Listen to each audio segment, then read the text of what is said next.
भैया आज बात कर रहे हैं अपन लोग नंबर सिस्टम की, ठीक है। तो सभी लोग यहाँ ध्यान देंगे। अब सबसे पहले बात करें नंबर सिस्टम की आवश्यकता हमें क्यों।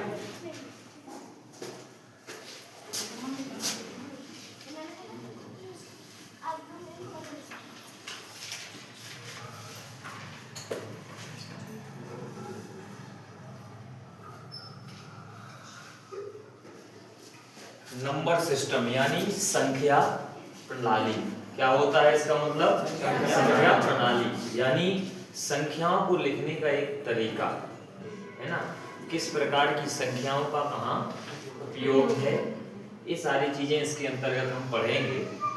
तो सबसे फोटो बाद में खींच लेना आप रजिस्टर की, कैसा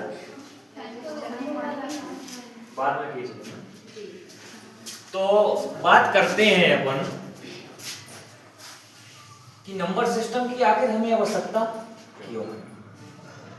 तो आपने देखा होगा कि जो हमारा एक कंप्यूटर होता है, क्योंकि एक आप कंप्यूटर के विद्यार्थी हैं, तो जो एक कंप्यूटर होता है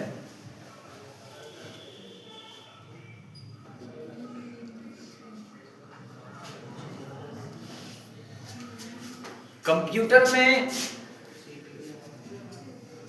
इतनी डिवाइसें कम से कम होनी चाहिए, यानी मॉनिटर, सीपीयू और कीबोर्ड और माउस। तो सबसे पहले दिमाग में बात बैठा के आप लोग ये रख लें कि जो हमारा कंप्यूटर होता है, यानी जिस सिस्टम पर बैठकर हम काम करते हैं, वो कंप्यूटर हम किसी भी व्यक्ति की मानवीय भाषाओं को नहीं समझता है, क्योंकि कंप्यूटर पर जो भी हम डेटा को दर्ज करते हैं वो डेटा 0 और 1 के रूप में समझता है। इन बातों को दिमाग में बैठा के रख लें।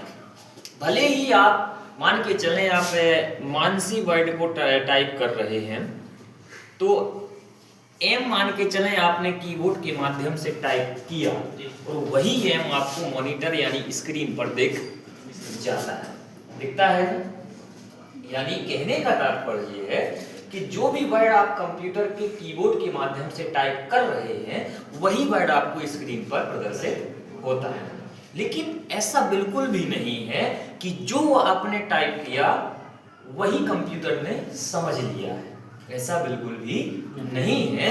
क्योंकि कंप्यूटर भी में जो भी डेटा हम टाइप कर रहे हैं उसकी जो सीपीयू में प्रोसेसिंग होती है, सीपीयू में प्रोसेसिंग होती है, वो उसे 0 और 1 के रूप में, यानी कंप्यूटर अपनी भाषा के रूप में क्या कर लेता है, कन्वर्ट कर लेता है। अब कंप्यूटर की भाषा क्या होती है?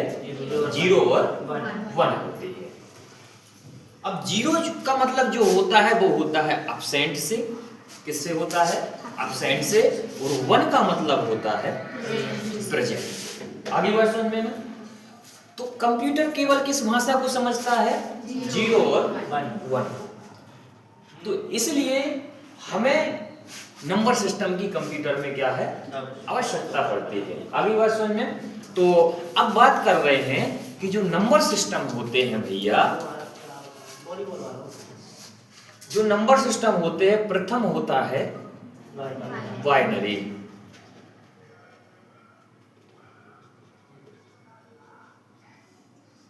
दूसरा होता है ऑक्टल, तीसरा होता है डेसिमल, चौथा होता है हेक्साडेसिमल,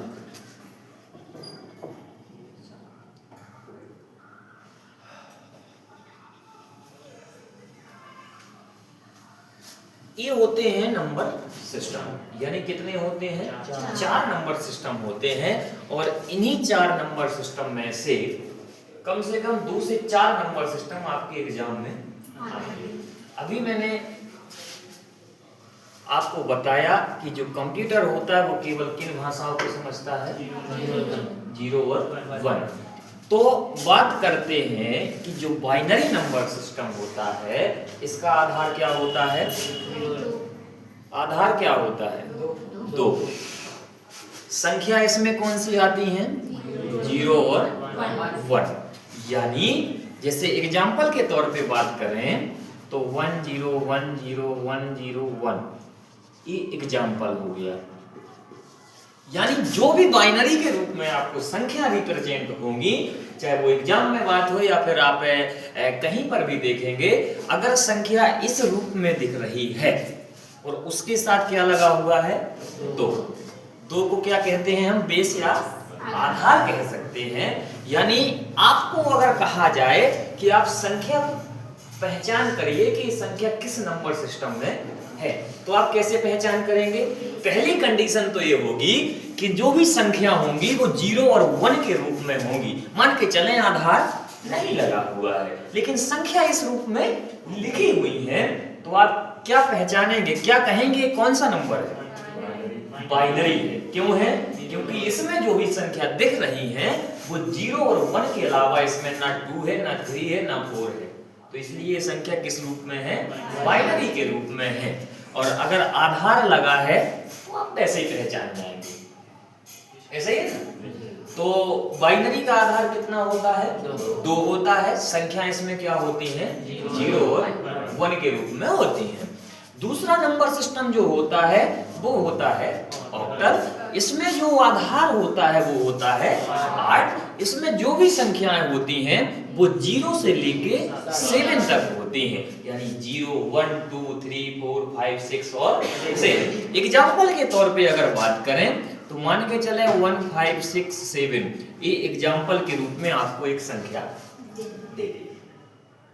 तो यहां से आप क्या पहचान कर पा रहे हैं नंबर किसमें है? ऑक्टल में, ठीक है ना। तीसरा होता है कौन सा भैया? डेसिमल। डेसिमल का आधार कितना होता है? 10 होता है। इसमें जो भी संख्या होती हैं वो 0 से लेके 9 तक होती हैं। एग्जाम्पल के तौर पे बात करें तो इस प्रकार से संख्याएं आपको मिल जाएंगी। आगे बात समझ में। अब चौथा जो होता है वो क्या होता है? हेक्साडेसिमल होता है, जिसका आधार होता है 16 होता है। इसमें जो भी संख्याएं होती हैं वो 0 से लेके 9 तक संख्याएं होती हैं और ए से लेके एफ तक अल्फाबेटिकल होते हैं, यानी टोटल जो नंबर होते हैं वो 0 से लेके 15 तक होते हैं। यानी 10 के लिए आप ए लिखते हैं, 11 के लिए आप बी लिखते हैं, 12 के लिए आप सी लिखते हैं, 13 के लिए आप डी लिखते हैं और 14 के लिए आप ई लिखते हैं और 15 के लिए आप एफ लिखते हैं। आगे बात समझ में। एग्जाम्पल के तौर पे बात करें तो इस प्रकार से आपको एग्जाम्पल के रूप में क्वेश्चन मिल सकता है। इनको आप टाइप करके वो लिख लें, जिनका लिखा नहीं है वो इनको लिख लें, क्योंकि ये सबसे ज्यादा इंपॉर्टेंट है। अगर आपको इन सारी चीजों की जानकारी है तो आप नंबरों को कन्वर्ट कर सकते हैं, क्योंकि एग्जाम में जो क्वेश्चन आते हैं वो इस रूप में आते हैं कि बाइनरी नंबर को, यानी इस नंबर को इस नंबर में कन्वर्ट करके दीजिए। यानी बाइनरी को डेसिमल में, डेसिमल को बाइनरी में, हेक्सा को डेसिमल में, डेसिमल को हेक्साडेसिमल में, इस प्रकार से नंबर सिस्टम कन्वर्ट करने एग्जाम में आएंगे। आगे बात समझ में। इनको लिख लो जल्दी से।